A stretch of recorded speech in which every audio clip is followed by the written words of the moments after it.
2nd, 2022. If you haven't yet, please subscribe in all our channels: YouTube, Twitch, Twitter, and Apple Podcast. You can also listen to us on your smart speaker. If you're listening to on any of your podcast directory, it could be Apple Podcast, Spotify. Please leave a rating and a review. It will help us out tremendously. We're also on online radio. You can go to thesportscast.net or the app, The Sportscast for iOS. You can also read our news there as well. The knockout stages are set for the 2022 World Cup in Qatar. A couple of interesting results yesterday and today, but yesterday's results were pretty crazy. And joining us all the way from the West Coast, Francisco Flores. Welcome back to the World Cup coverage on the Sportscast. How's it going, Santiago? It's good to be back. Obviously, I'm a little disappointed. Mexico's out, but we'll get to that. We'll get to that. And also, it's your birthday. Happy birthday, Francisco. Yep, it's my birthday. The big 21. Yeah, big 21. You're allowed to drink your Coronas or your Modelo or your Dos Finally. Equis. Been waiting so long. Finally allowed. By the way, what is your favorite Mexican beer? Mexican beer. I like Victoria's. I think that's probably the top as far as the top beer. But I mean, I'll drink a Modelo. It's also a pretty good. Just like a Coors or a Pabst. You know what I've noticed? A lot of people have been saying to me their go-to beer as of late has been Modelo. Modelo, yeah. I've been hearing that a lot lately, but yep. I don't drink, so I wouldn't know what is what. Anyways, today was Group G and H. Switzerland advances to the second stage with Brazil in Group G.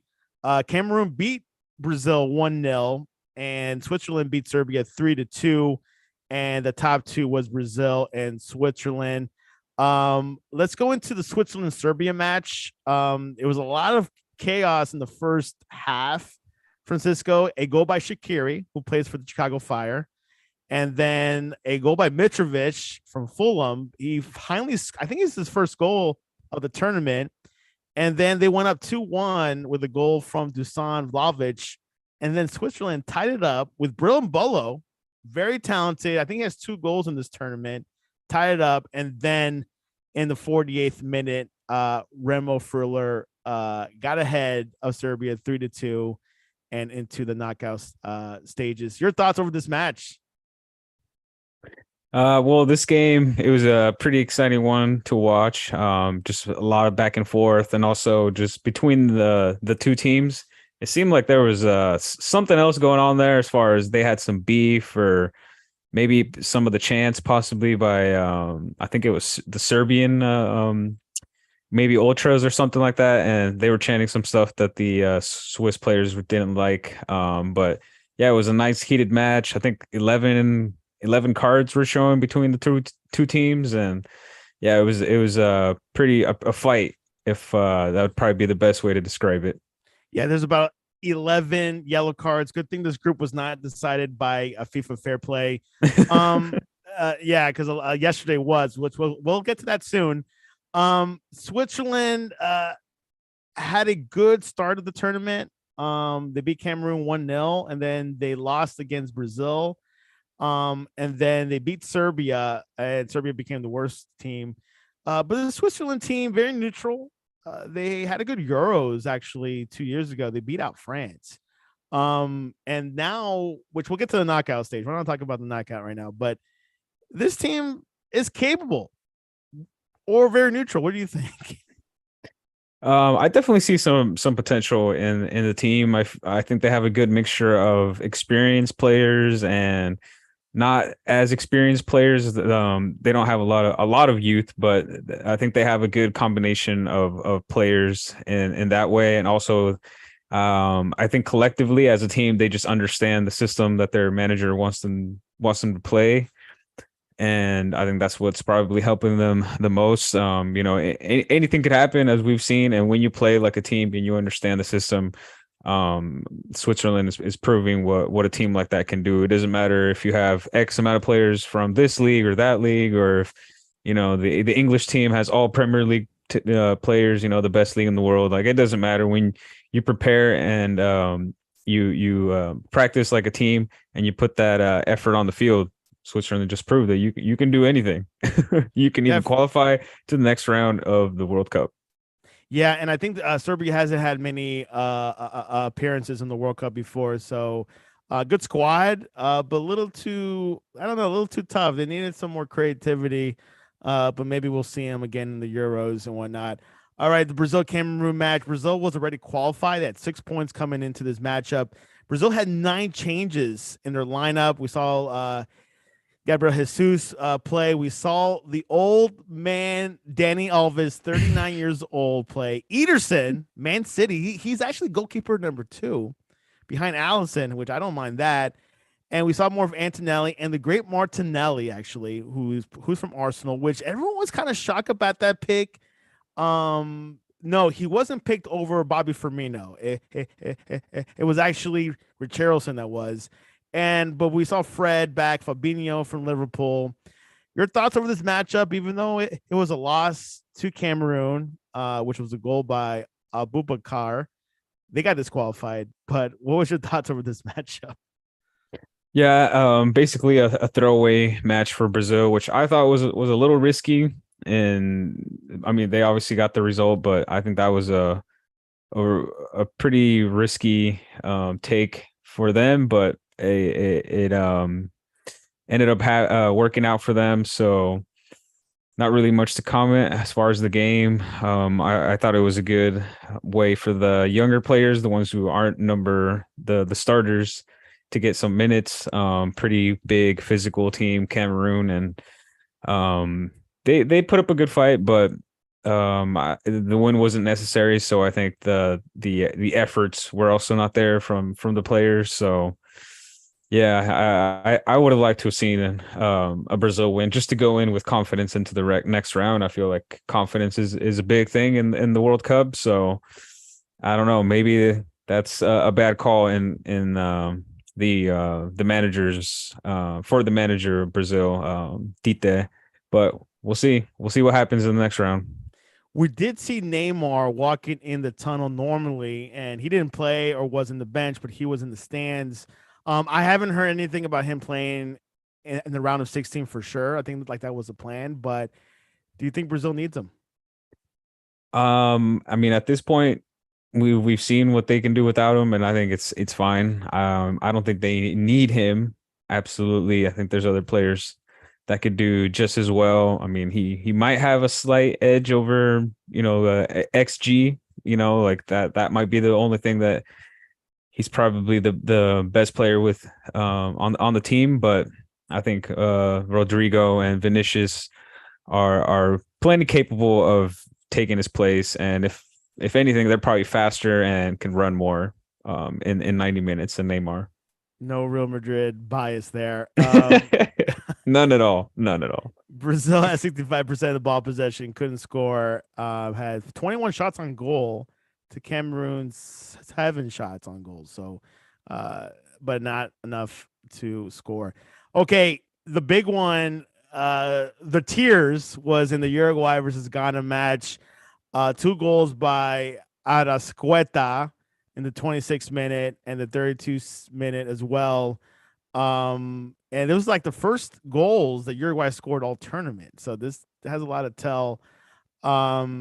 Luis Suarez started in this match with Darwin Núñez up top. But they lost. They won that game 2-0. But with goal difference, Korea, who beat Portugal 2-1, did not make it, 3rd place. Francisco, this Uruguay team, once I saw them lose against Portugal, I didn't think they were all there, even though they were talented. But I don't know if their old players kind of stood in the way with Cavani and Suarez. Yeah, I don't know if they stood in the way. I think there's definitely teams. I mean, Mexico did it with Raul Jimenez. I mean, his is a little bit different, but I feel like there's players that were picked for the leadership, I guess, for the fact that they've earned their place. They've been putting in the work for the team for a long time. Suarez and both Cavani, like, they get called up every single time, and they always score goals. They put in the work. But yeah, I would say that it's just they just weren't prepared for this World Cup. There's a lot of simple mistakes, and they obviously in the last game it gets very emotional because anything could happen. One minute you're qualified, 20 minutes later you're out. Anything could literally happen. So I just think they weren't ready for this World Cup. It wouldn't have mattered, if they had Suarez or Cavani up top or whoever. They weren't prepared. And some players will get to come back, and I think for the future with Darwin Nunez and especially Valverde, like I wouldn't be worried about I wouldn't be worried if I was Uruguay as far as going forward. I think that for the future it's a pretty good outcome. Yeah, we're seeing a picture of Luis Suarez starting to cry. This is actually towards the beginning. That's the very beginning. But do you think this is like the last time we see Suarez and Cavani on the Uruguay team? I think, yeah, Suarez for sure. I mean, Cavani, maybe if he can stay in the same shape, form, kind of like Zlatan. I feel like he can. Suarez, I think we've already seen that he kind of struggles with he has been struggling more with his physicality and his, he just doesn't look. He looks a little bit more overweight. That's what I'm trying to say. Yeah, he looks out of shape. Yeah, because Cavani is in his mid-30s, and I think Luis Suarez is towards his late 30s. But it feels like Cavani thinks he needs to retire now. It's like, dude, you're 35. You could be like Ronaldo, or you could be like Messi playing to their late 30s. I mean, I'm not pushing Pirlo. I know Pirlo is a huge exception, but it feels like he wants to retire. But dude, you're playing in Valencia. Is it a Valencia or Villarreal? I think it's Valencia, pretty sure. I think it's Valencia, and he's done well. I mean, he scored a couple goals there, but there is a Copa America next year, I believe. They always keep having Copa Americas every year for some reason. We might see the last. Sometimes you want to wait to that other tournament next. But Uruguay fired their coach, their 0-1 Coach Tavares. He was in the post for 16 seasons. I mean, years. And they have this new coach, but it felt like they have a lot of talent with Bentancur, Nunez, and Valverde. And also, they didn't start Muslera in this tournament. So in the goal, yeah. So it's quite interesting. This Uruguay team, this one team that I thought was like, I don't know what's up with them. Anyways, in the other match, South Korea beat Portugal 2-1.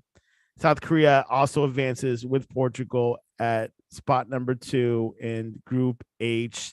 Sun had an 8.2 rating in FOTMOB.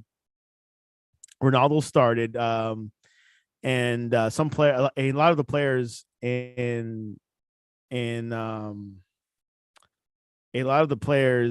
Portugal, they had a lot of changes. Ronaldo played for some reason. Maybe he's playing for a club. He tried to get a club contract.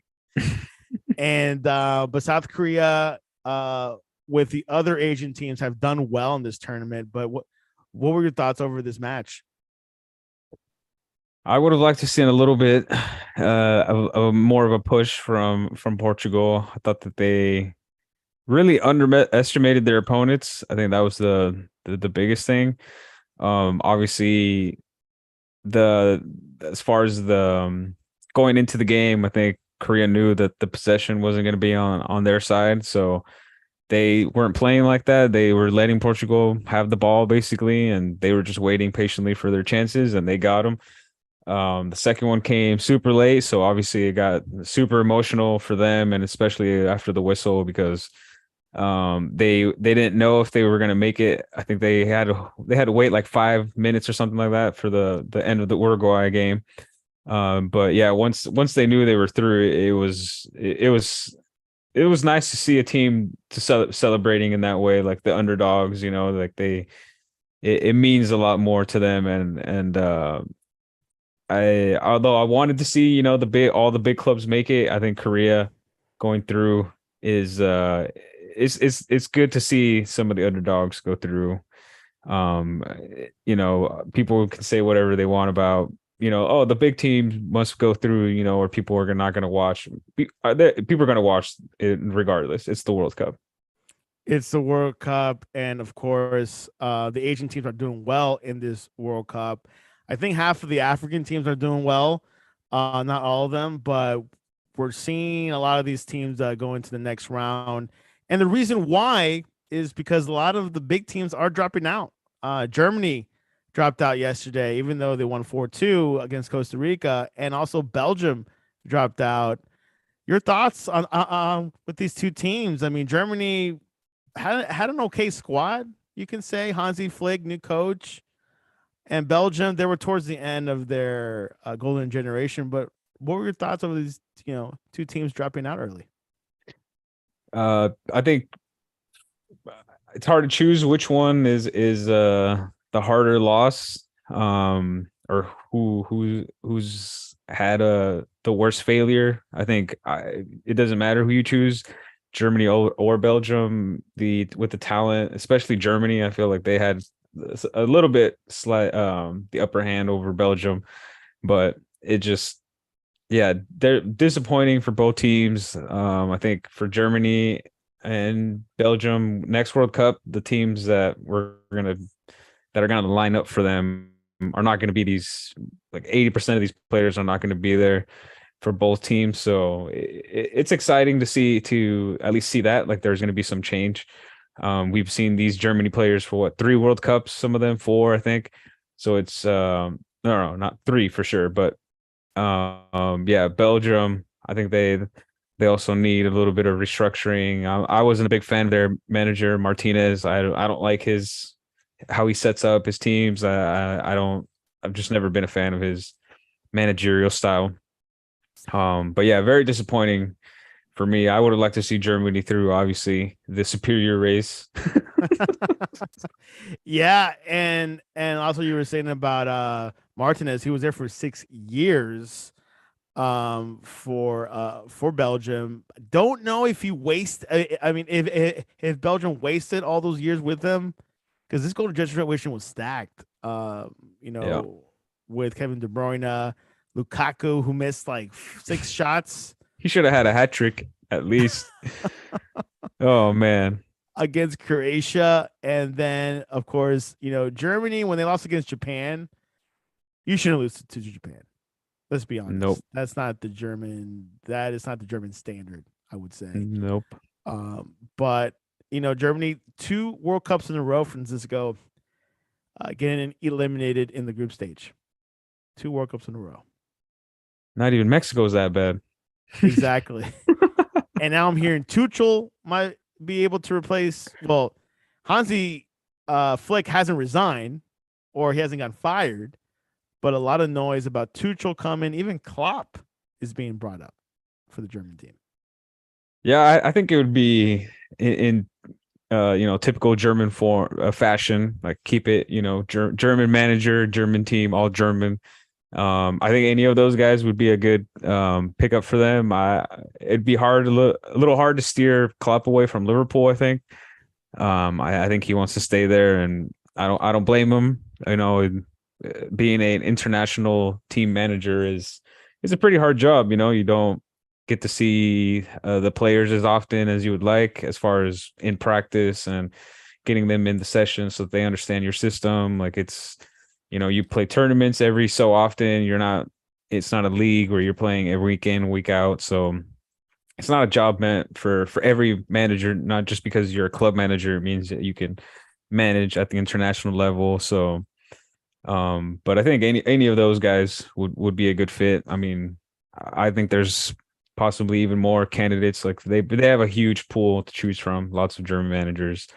So I wouldn't be worried about the manager or talent. I think the new guys that are coming in for Germany, I mean, yeah, there's already guys that should have been putting in the work, like Kai Havertz or Timo Werner. But I think even the guys that we don't hear about that are at the U17 like team, or U20, like those guys that are coming up are going to be just as good. And we'll see the German team come back. If they don't make it, in the next World Cup past the group stage, then there might be some time to do some reforming up there in the federation level, just like Mexico needs. Which we'll get to that next. Thomas Mueller hinted that he's going to leave Germany. And typically, my final thoughts on Germany is their coaches last for a long time, like 8 to 12 years. Yeah. We see Joachim Löw, Bertie Vogts. I think the short time was that Rudi Völler guy. I think only lasted one cycle. And Klinsmann as well, I believe. I think he only lasted one cycle, but Joachim Löw continued. So I guess it's not the first. If you see Hansi Flick only lasted for 4 years, but we'll see what happens. He could have started more Bayern Munich players, perhaps, to get more consistency, but we'll see. Still early. A lot of these national team decisions take time to hire a new coach. It's not instant. They got time. Like their next their next international break is March, but they could always have an interim coach by then. But the qualifiers will probably resume in March or in June sometime. So we'll see what happens there, and also Belgium as well. Okay, so on Wednesday, the big one, Mexico beat Saudi Arabia 2-1, but got disqualified, eliminated from the World Cup. First time in 7 World Cups. They always come out of the group stage. They don't make it to the quarterfinals, but this time they got out of the group stage. They came in 3rd place behind Poland and Argentina. Argentina beat Poland 2-0.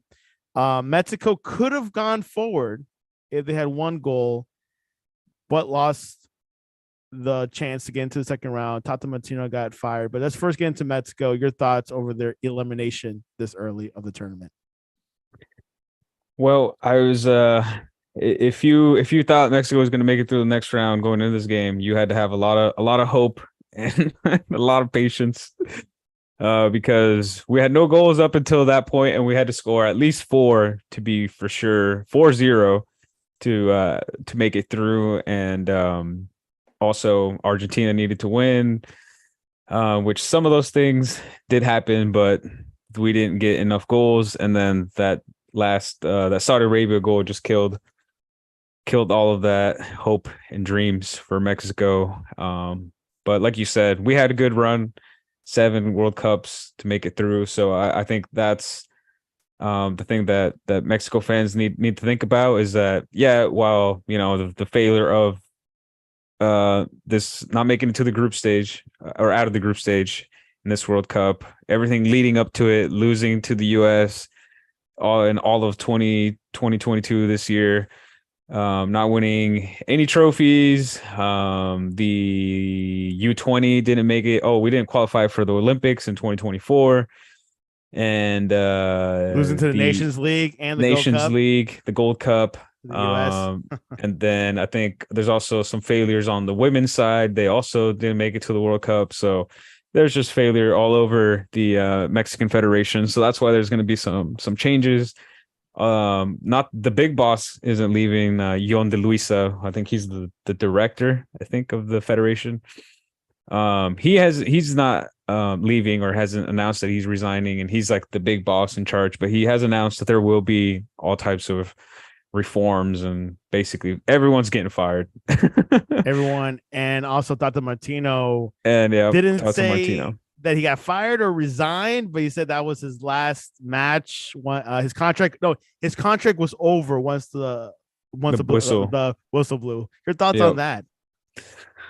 Well, I don't know if you remember when we did that podcast. It was a while back, I think over the summer, when we were talking about, is it too late to bring in a different manager like now, or and I was like, I think with it. And I was like, we should just do it, go for it, because this guy's not going to take us, where we need to be. And he even said he didn't believe in the Mexico team advancing.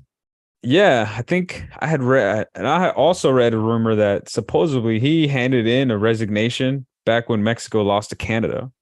Those are some Reddit rumors that I was reading, and that the Federation didn't accept his resignation. That's why he continued. So maybe there was some. I haven't heard anybody bring this up at a media or a conference or a press conference or anything. I mean, he hasn't done any since that one for the World Cup, but it would be interesting to see if that was true or not. But regardless, he's gone. He needed to be gone a long time ago. A little bit of conflict of interest here with him specifically because he was from Argentina and we played against Argentina. We got them in our group and we lost that game. It was a good. A lot of conspiracy theories there. There's conspiracy theories, Of course. I mean, there are pictures and video of Tata Martino congratulating the Argentina technical staff afterwards. So that doesn't look good regardless. I mean, they might be his friends or whatever, but I don't know. I feel like that's a little fishy. But regardless, this is what it took for the federation to be like, all right, yes, we are a failure. Like there was a lot of doubt, I guess you could say, or questioning, like, wait, no, like the media is saying that the US is better or that, this, that. And it's like, wait, that's not true. That's not true. And then kept denying it. We're in denial. And then boom, we're out of the World Cup in the group stage. And I think reality has set in that this Mexico team was just not set up to be successful at this World Cup and hasn't been. They don't have the things that they need to be successful, and they haven't been provided those things. Whatever it is that they need, new managers, better facilities. I don't know what it is, but Mexico definitely needs a reform of some sorts, top down, all the way to the top. I would say with the director, he's not going to resign, but I would say all the way to the top. Start from there and then work yourself down. Start from scratch. Now, this team was also going through a rebuilding because they were, getting away from the Chicharito years and the Carlos Vela years, and I guess you could say the Dos Santos era, Yeah. But then I've been hearing another thing, like they could, like if it was a whole different manager, they could have brought Carlos Vela and Javier Hernandez. Your thoughts on that? I mean, yeah, I mean, obviously there's, as far as someone else, a different manager coming in and picking those players for sure. That's definitely possible. Whether that would have made a difference or not, I mean, at best, Chicharito maybe came in as a sub, for Henry Martin. Like I still would have preferred Henry Martin, and he plays for America, and I'm a Chivas fan. So, but I mean, Vela, like, I mean, after everything that I've heard about him and what he thinks about soccer, the sport, like I can't trust the guy to put in his everything on the field, at the World Cup, like day in and day out. Like he just doesn't like soccer. Like, come on, what kind of professional soccer player doesn't like soccer? Like that just doesn't make any sense to me. He's like, yeah, this is just a job for me, like being a professional, like. Oh wow! Oh, Mexico fans, they care that I chipped, this and that, and I scored this goal, and like he doesn't care about any of that. Like he's like Bale. It's like I'd rather go and like watch a basketball or go play golf. Like, come on, man. So I don't really think that they would have made a big difference. At best, both of them maybe came in as subs, which then it's like, why bring them anyways? So. I think who really got screwed in this World Cup is the up and coming young talent, because we didn't take any youth players. So I think that just basically Mexico just turned their back on all of their youth and the players that are trying to work and make their way up, to the team. Like if anything, that's the whole, Mexican league, just Mexican Soccer Federation. That's what they need. They just need players that are just going to come in and put in the work, just regardless of, they're going to play or not, like, or whether they know they're going to play or not. They need players that are come in and give us a boost, that are going to give us confidence that, okay, yeah, he's on the bench, but he might be able to do something, and Chicharito and Vela, they don't give me any hope. Yeah. And we mentioned a stat about 2 weeks ago, actually, that Mexico did not bring any player under 23 years old. Yep.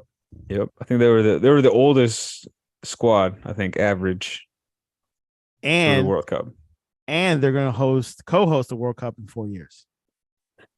Exactly. So what does that say to the youth players?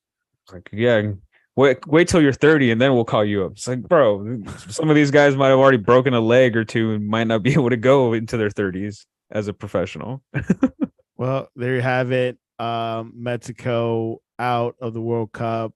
USA, the only CONCACAF team that made it to the round of 16, which will take us now to the knockout stage. We're going to preview the knockout stage with Francisco and I and see who's going to win and your thoughts over these matches. Let's start with Netherlands versus USA. The first match tomorrow, 10 a.m. Eastern. USA got second place in Group B, Netherlands first place in Group A. I think Netherlands has not performed the best. England has and USA has performed really well. They just haven't scored many goals. And I still hear from England press, USA was good. It was good. What's your thoughts over this first matchup in the knockout round?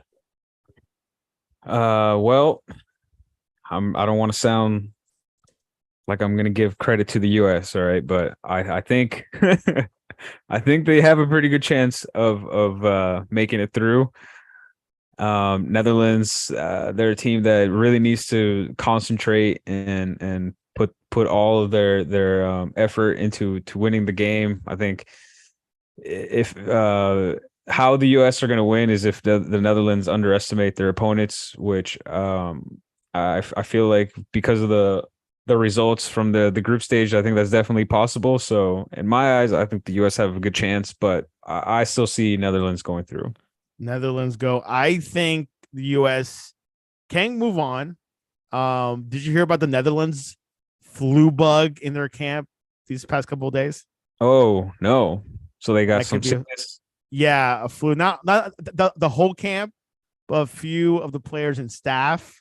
Mm-hmm. So that could affect them. Yeah, psychologically could be a factor. But the flu game. The flu game, Michael Jordan style. Exactly. Oh well, that's not good. But I got the US going by either 1-0 or PKs. I think our trouble was scoring and not figuring out that number 9, which Mexico figured out the number 9 a long time ago. Yep. But we haven't. But I think US will probably sneak in somehow, some way. No more draws, penalties now. No more draws. A lot of these knockout games look pretty easy on paper, especially with the big teams. Let's go with Argentina, Australia. Your thoughts? Well, for this one, I think on paper it's overwhelming in Argentina's favor. I don't think Australia have a chance against Argentina. Australia just, they have a few players that play abroad, but most of their players are playing the domestic league and the A-League, and at best it's slightly on the same level as MLS. So their players to me aren't the greatest, aren't the best, and not on par with Argentina's. One-on-one, you're gonna pick Argentina's players over Australia all day. So I'm gonna say Argentina 2-0, and it'll probably be Messi who scores both of them. Messi scores. I need to tell you this interesting fact I learned about a week ago. After the 5 big leagues in Europe who are representing the World Cup, the 5th or like right after the top 5 European leagues, the Premier League, the Liga, Serie A, Bundesliga, and Ligue 1, MLS is after them with the most MLS players in the World Cup. 6th spot. Oh, wow. FYI. I just want to say FYI.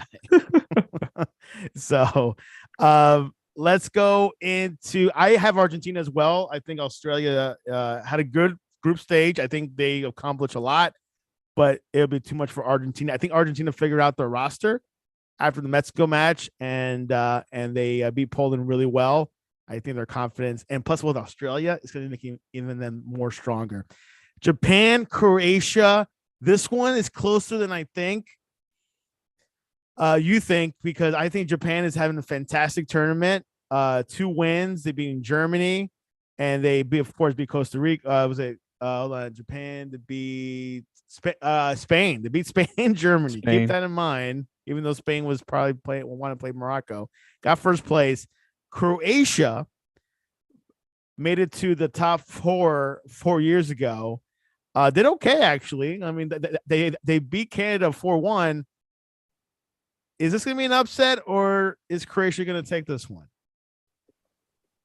I think this match has a pretty good chances of being an upset. I mean, I think, yeah, Croatia probably has the upper hand. I mean, Japan it's pretty close though. After seeing them put in the work against Germany and Spain, like anybody who hasn't gone back and seen the highlights for those games, for Japan, like you should go back and look at them. Just look at the way that Japan are playing as a team and just never gave up for the whole 90 whatever minutes that they played in every one of those games. I think Japan has finally, I think they just they strategize a lot. They have a lot of thoughtfulness going into their formation and who their opponents are. They like to study their opponents. I think that's probably the best way to figure out, how to set your lineup, how to, who to start and who not to start, especially in a tournament like this. But Croatia could be doing the same thing. So who knows what we'll end up seeing from both teams on game day. Yeah, it's hard for me to choose one. I think I'm going to go anybody's game. Yeah. I mean, I had Croatia going through, but definitely not Japan in my bracket. But they definitely surprised me, and I like the way that they've been playing. Same with South Korea. Both of the Asian teams just played really well. Let's see. I'm gonna go with Croatia. I think that they're gonna be able to manage it. It won't be easy. Probably like a 2-1 or something like that. Like it's just gonna be a fight to the end. Yeah, it's gonna be a fight. If I was Croatia, definitely take Japan as if you're playing Brazil. To be honest, yeah, that's what I would do because these Asian teams are definitely. I've seen these sparks, these momentums. Hard to pick. I'm gonna pick Croatia as well. I like Croatia and I like Modric. Plays for Real Madrid apparently. So we're going for the old guy. This was also an easy one on paper. Brazil versus Korea, another Asian team that's doing fantastic. They had one win actually. They're kind of slightly a little bit less than Japan. They beat Portugal and they lost against Ghana, but they tied Uruguay. But what do you think is going to happen? Is it too obvious? See, this Brazil game versus Korea. Yeah, Brazil. They're just too good. They're just too good. Their starting 11 is too good. Their backup, they'll struggle a little bit against Cameroon. Their backups, but I think the starting 11 for Brazil are not going to be. I think the Koreans will try to just kind of kick at the shins of the Brazilian players and try to get into their minds, like try to get into like a psychological type of game. I think that's probably that's what's going to be their angle and their approach for the game. But I don't think that's going to help them. The Brazilian talent is just going to be way too much, and Vinicius is just going to be tearing them up on the left side all day, and he's probably going to get 2 or 3 assists. So I'm going to say Brazil 3-0. And will Neymar play in this match? Probably not. If they're saying that he's going to be good to play at all for the rest of the tournament, I would say just save him for the next game. But I mean, does he, like we were talking about earlier, like I don't think they need him. So I understand he probably wants to play, but like as a sub after they've won the game, then yeah, maybe he can go in there and make it seem like he's good.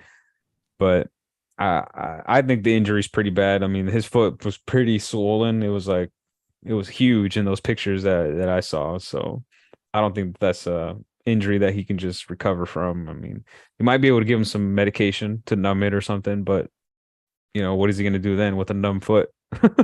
Yeah, just let him take a break and just rest them for the quarters, which they could be playing against Croatia or Japan. Maybe another easy one for Brazil, but I got Brazil in that one as well. Brazil and Argentina are my two favorites to go deep. England, Senegal. England finished top of the group. They beat Wales and they beat Iran. Senegal is the African champions. Look, the Senegal team, yeah, they probably are missing Mane, but Mane did not carry the whole team to win the African Cup. Senegal has players like Mendy and Koulibaly. So, but England is England. England's stacked, and apparently Rashford has 2 goals already or more. What's your thoughts over this matchup, England versus Senegal? Yeah, well, England. This is another match that looks, I think, just on paper is okay. England, yeah, but like you're saying, Senegal have some pretty talented players, and they got this far without Mane. So I think that speaks to the players and the character that they know that they're missing. Their star player, but yet they're able to perform.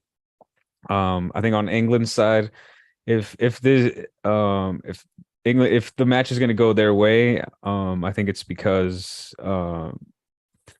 England are going to be on top of their game. But I think this is one of those matches where they could very easily underestimate their opponents and get surprised by an early goal of some sorts, a header, or the Senegal's got size and they got physicality. So I think they're definitely going to be looking for goals on set pieces, corner kicks, fouls, whatever they can get. And that's probably where they're going to try to get a sneaky goal in for themselves. I could also see this game going into 1-1, a draw, and all the way into extra time and penalties. I think we know the history of England in PKs. So if it goes that far, I think Senegal would have a good chance. I think that they got to go in for a draw and go all the way to penalties. That's their best bet to winning this game. And England would do the work for them. Francisco is picking an upset. Senegal over England in PKs. If it goes to PKs, I think England are going to win. But if it goes to PKs, they're going to luse. There's a condition to that. Yeah, there's a condition. I have England. I think they're overwhelmingly good. I think people were shocked with the US, but the US is that good, so you can't blame England. I think Rashford, I can't say the secret weapon because I remember he was not. People were questioning if he was going to get selected for this World Cup, and he did. He did like the few I know weeks before the World Cup, and he's doing well. I think he scored 2-3 goals. So I'm not saying he's going to be the key player of the match, but we haven't seen a goal by Harry Kane yet. He's been making assists for goals, but do you think we'll see Harry Kane goals sooner or later? I mean, we have to. If England are going to be successful or make it, to the semifinals or whatever, I think Harry Kane is going to have to score at some point. He can't not score. Yeah, cannot score. I mean, he's a great all around. Let's go to the other game that England could face. One of these teams might be France, but France plays Poland. France had a fantastic first group stage performance. I guess they're out of the curse. It's the curse that you have to not win it or something, or you choke in the group. I don't know. But France is out of the group. It came out first. They're doing well without Benzema, which he's technically still in the lineup, and he can always come back. But I say keep him off. France is doing good. If the ingredients are doing fine, why change it? And they got Poland. They got Szczesny and Lewandowski. Lewandowski scored his first goal in the group stage, and Szczesny had a great performance in the group stage part. Your thoughts over this matchup, Francisco? Is this an easy win, or is it going to be a tight one? Well, I think France have the upper hand in this game, but I think this match is going to be a little bit closer than people expect. Poland have been have made all three of their games pretty exciting to watch. They defended well at times, but then just let the opponents just completely hammer them with shots left and right, and Chesney just making worldy saves here, left and right, left and right. Who made So a bet with Messi, apparently. oh, he's got a bet with Messi. Well, he did during the Argentina match. He said he'll bet 100 million or 100 euros if he misses or makes the penalty, which he was not supposed to do that, but he admitted it during the press conference. Just admits to making bets. He's like, "Hey, this is illegal." He's like, "I don't care." Oh, that's So, hilarious. so you got France with Yeah, I this think matchup. it's Poland's gonna give France a pretty good fight. But I think France will take it. We'll take it home. I'm gonna go with 3-1 score prediction. That sounds about right. I don't know about fight. I think 3-1, but I don't think it would be that troubling. I think Mbappe is having a fantastic tournament. And I think they'll do well with Chesney or Lewandowski. Let's go into the next match. Morocco versus Spain. Morocco's doing having a fantastic tournament so far. Hakim Ziyech and Hakimi definitely are showing their muscles in this tournament. Spain, the only bad matchup they had was against, well, not bad, but it was close, was with Germany. But they did lose against Japan, but they came out of the group and second place. What's your thoughts over this matchup? Could this be an upset? I think the way that Morocco has been playing, it's got sort of a little hint of that, but I think Spain will have it. It'll be, I think after the first like 20-30 minutes after reading and seeing how Morocco plays, I think Spain will be able to lock it down and not really have anything to worry about. I think Morocco has a lot of going forward. You know, they have potential to score goals, and that's all you need to win a game is score a couple goals or outscore your opponent. But I think Spain will be able to lock it down.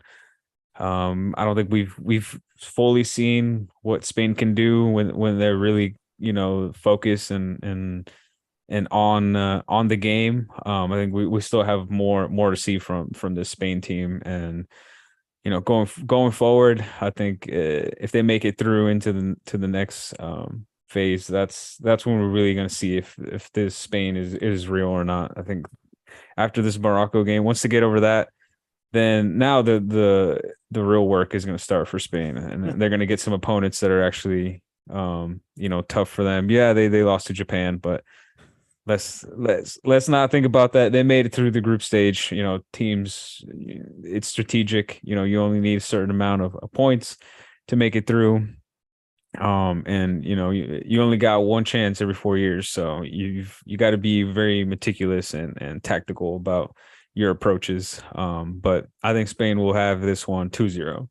Yeah, we'll see what Luis Enrique has in mind. Would you rather play Morocco or Croatia? Well, I guess Luis Enrique wanted Morocco, apparently. Let's go in their potential opponent. If Francisco's right, I have Spain as well. Squeaking it out. Morocco won't be easy. I think this will be one of the closest matches. But Portugal versus Switzerland. Portugal having a good tournament. I have to admit, they're having a good tournament, even though they lost. No, they lost against Korea, but I think they're looking good. A stacked team: Bruno, Ronaldo, and of course Pepe. Sometimes, no, not really. He's a sub.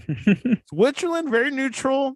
I think they have had a good run in the Euros, and they're having a potentially good run in this World Cup. Probably another close match. Your thoughts? What's going to happen there? I think Switzerland has been, you know, playing well in the tournament. Portugal, they had that little upset, a little bump in the road. But you know, with Ronaldo, especially in this last game against who was it? Korea. against Korea. Yeah. That was that was probably his worst game so far of the tournament for Ronaldo. He just was not having a good game. And that doesn't look good going into the next round. But I think if Bruno is going to be the player, that goes forward, that's going to be dictating, who gets the ball, and giving him the power to just to tell him, hey, give the ball to the player that's in the best position to score. Don't just give it to Ronaldo, which is probably what he was instructed to do before by Ronaldo, of course. But yeah, I think if Portugal play as a team and not try to like get into this whole mindset of we need to win this for Ronaldo or whatever, I think they just need to forget about all that noise and all the criticism and whatnot, and especially with what's going on with Manchester United. Leave all that behind, and I think they'll have a good game against Switzerland, and they'll make it through. I'm gonna get a prediction for this one that's it's gonna go 0-0, but in extra time, that's where Portugal are gonna score their only goal, so it'll be a close 1-0 game in extra time. If it was a golden ball age, they would have won, right? Yeah, the golden goal. Yeah, they need to bring the golden goal back. That's probably they got to. I have no problem my favorite with it. rule. No problem with it. And they only had it for 2 World Cups. Like most of the time in extra time, all you need is 1 goal. So you get the goal, and what do the teams do for the rest of the time? Just defend, kick it out or waste time. I think there's been games where they've like calculated the amount of time that the ball is actually in play versus not in play, and sometimes it's like 50 minutes or something like that. It's like, dang, that much time gets wasted from throw-ins and fouls and whatnot. That's crazy. That's crazy. Well, we did the predictions already. You and I had the same predictions. We had no upsets and no curveball. But I will say one thing: if I had to pick one, Francisco, it will have to be the Morocco-Spain match. I think that one might be. And also, well, hold on. You put your money on that one? Let me put USA Netherlands as well with that. Oh, and the US. Okay. Yeah, that will be my main, my first big upset. Then after that would be the Spain and Morocco match. Yeah. I mean, I would like to see South Korea beat Brazil. I think if South Korea beats Brazil, then South Korea is winning the whole thing. Might as well. They got an easy bracket. They're going all the way of them. Which they made it to the top 4 back in 2002, but at home. At home. Yep. They have the home crowd behind them. Well, there you have it. Tomorrow morning begins the round of 16 of the World Cup, 10 a.m. Eastern, USA, Netherlands. That's where things, you win or you go home. That's it. Francisco, your closing thoughts over this World Cup so far? Closing thoughts. I think so far I do like the pace that it's going at. I don't have a problem with it. I think some people, the players never get a break and blah blah blah. It's a physical sport, dude. They have to stay in shape. They always got to be training. So if anything, this is helping them. All right. So I like the pace that it's at, especially, with it being over the winter. It's going to be 3.5 years till the next World Cup. So, it's a little bit less time that we have to wait till the next one. So I like the pace. I like what I've been seeing so far in the matches, the emotions and the celebrations, and the refs are being a little harsh on the players that are taking their shirts off. After if they already have a yellow, it's like, come on, you could let them have it. Come on, just forget about it, one time. But yeah, great World Cup so far, and I think the media has done a pretty good job of suppressing the whole like criticizing Qatar, but people are going to have their opinions about politics or whatever. It's their country, it's their religion, it's their customs, their culture. We don't live there, we don't understand it, so it's not our place to critique and judge. Like, just let them be. If that's what they do, that's what they do. We live here in the US, and that's what we need to care about is our country. Yeah, I totally agree with that. We've got to respect their cultural norms, and and also think about how do they feel when they come to a Western culture country like Europe or North America. They probably think, "Wow, this is horrible," whatever. But they stay Yeah, quiet right. about it, or maybe I don't watch their media, so I don't know if they criticize it or not. Either way, but it's gonna happen. No one's perfect. It's the World Cup. It's gonna happen. Not every country has to be the same. It's just how it is. It Yep. is what it is. But I think seeing the Asian countries, which is something that Hal brought up. He's a other contributor. He was like, look, all that noise you've seen the Asian countries being successful, also like the North African teams as well. So love to see those opportunities. And usually Francisco, when I see the World Cup being played outside of Europe or out of the Americas, you see more neutral. You see other teams kind of pop up a little bit more. So Yeah. Yeah. but yeah, looking forward to it. Too bad we will not see Brazil Argentina final. So that's the only negative. Nope. Won't be possible this World Cup. Won't be possible. Anyways, Francisco, what is the best way to reach you online to talk to you about Mexico? Who should be Mexico's next coach? Yeah. Give me some ideas. Give me your best job applications, offers. I'll send them to the FMF if you also want to apply, or not the FMF. Oh yeah, it is the FMF. I think it is. Yeah, Federación Mexicana de Fútbol. Yep. But yeah, if you want to at me, DM me, it's on Twitter at Francisco BCP. Send me all your US versus Mexico hate mail that you want. I'm here and ready for it. I got to hear about this for the next 3.5 years. So might as well just get it out of the way now, because in 3 years we'll forget about it and it'll be a whole new situation in 3 years. Would you rather have a coach that coached in Mexico already, like I don't know, like the other ones, or you want like a brand new young coach and just, hey man, you're young, see what you can do? I think with the amount of time that we have till the next World Cup, it doesn't really allow for a lot of time to experiment. So if I think bringing in somebody new, somebody who hasn't done it before, is somebody with new ideas. I think that would help. Even if those ideas don't work, at least just to say, hey, we tried something else. And then if those new ideas don't work, then let's not revert back to the system that we had before those new ideas came in. Like let's just try something else then. If that new idea doesn't work, don't go back to the old. Go to something new. But yeah, we'll see. We'll see what happens.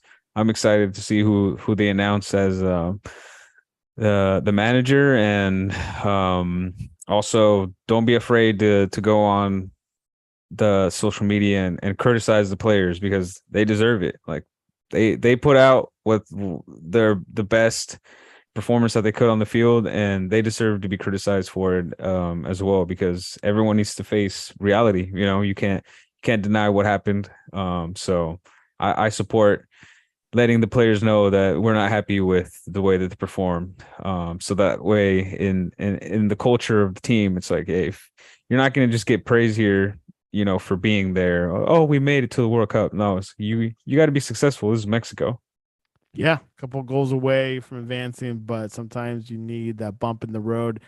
At least you guys made it to the World Cup, and got a little bit slapped in the group stage rather than not get qualified like the U.S. did back in 2018. We bounced back, and now we could potentially go to the quarterfinals, but we'll see what happens there. Anyways, you can reach us at thesportscast.net or the Sportscast1 on Twitter and Instagram. Tomorrow we'll have a reaction show with Hal Phillips, author of Generation Zero. He'll be with us at 2 p.m. Eastern tomorrow after the Netherlands USA win or lose.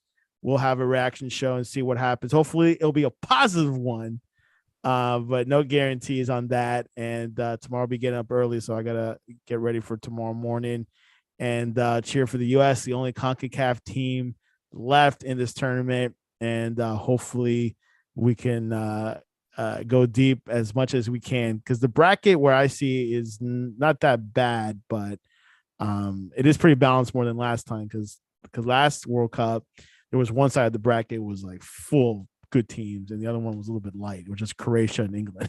So, anyways, Francisco, I'll see you next Friday.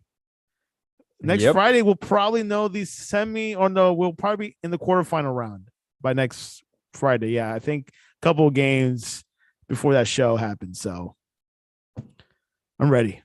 Thanks for coming on to the Sportscast. I'm ready for it. And we will see you next week. Thanks for having me. And this was your World Cup coverage